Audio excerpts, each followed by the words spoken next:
Hello guys, നമ്മളില്ലേ കുറച്ച് കാലമായിട്ട് കേൾക്കുന്ന സംഭവമാണ് മെസ്സി ഇന്ന് വരും, നാളെ വരും, മറ്റന്നാളെ വരും എന്നൊക്കെ. കേരളത്തിൽ സംഭവം ഇവർക്ക് ഇതിനെക്കുറിച്ച് അബ്ദുറഹ്മാൻ ഇതിനെക്കുറിച്ച് വലിയ ഐഡിയ ഇല്ലാത്തതുകൊണ്ടാണ്. കാരണം ഇവര് റേഷൻ പീടി പോയിട്ട് അരി വാങ്ങണ പോലെയാണ് മെസ്സിനെ കൊണ്ടുവരാൻ പോകുന്നത്.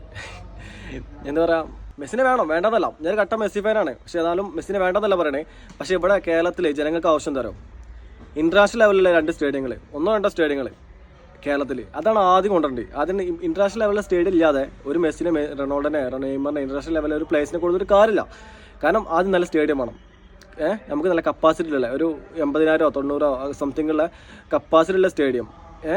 അതും ഞാൻ കേരളത്തിലെ ഫുട്ബോളിന് വാല്യൂ കൊടുക്കണം ഏത് 2 ജില്ലയിൽ, മനസ്സിലായോ? അതാണ് ആദ്യം വേണ്ടിയത്. എന്നിട്ടാണ് മെസ്സിനെയും റൊണാൾഡോനെയും ആരെ വേണമെന്ന് കൊടുന്നോളി, കുഴപ്പമില്ല. ഇതൊരു മെസ്സി ഫാനാണ്, മെസ്സി വരുന്നതിന് ഭയങ്കര ഇഷ്ടമുള്ള ആളാണ്. നമ്മളൊക്കെ എന്ന് പറഞ്ഞാൽ മെസ്സി എത്ര മെസ്സി ഫാൻസ് ആയതുകൊണ്ട് എത്ര വലിയ ടിക്കറ്റ് ആണെങ്കിലും നമ്മൾ എടുക്കും, എത്ര പൈസയുടെ ടിക്കറ്റ് നമ്മൾ എടുക്കും മെസ്സി കാണാൻ. പക്ഷേ അതല്ല അവിടെ ആവശ്യം. നമുക്ക് ആദ്യം വേണ്ടിയത് ഇവിടുത്തെ ഫുട്ബോൾ ലെവലാക്കണം എന്നുണ്ടെങ്കിൽ, അതാണ് നിങ്ങളെ ഉദ്ദേശം എന്നുണ്ടെങ്കിൽ ആദ്യം ചെയ്യേണ്ട കാര്യം എന്താ വെച്ചാൽ 2 ഇൻ്റർനാഷണൽ ലെവലിലെ സ്റ്റേഡിയങ്ങൾ, നല്ല കോഴിക്കോടോ മലപ്പുറമോ കൊച്ചിയോ കാസർഗോഡോ എവിടെയായാലും കുഴപ്പമില്ല, അത്യാവശ്യം നല്ല 2 സ്റ്റേഡിയങ്ങൾ. അതാണ് ആദ്യം വേണ്ടത്. എന്നിട്ട് മെസ്സിനെ റൊണാൾഡോനെ ആരെ വേണ്ടി കൊടുത്തോളി, ഒരു കുഴപ്പമില്ല. ഓക്കെ, ടാറ്റ.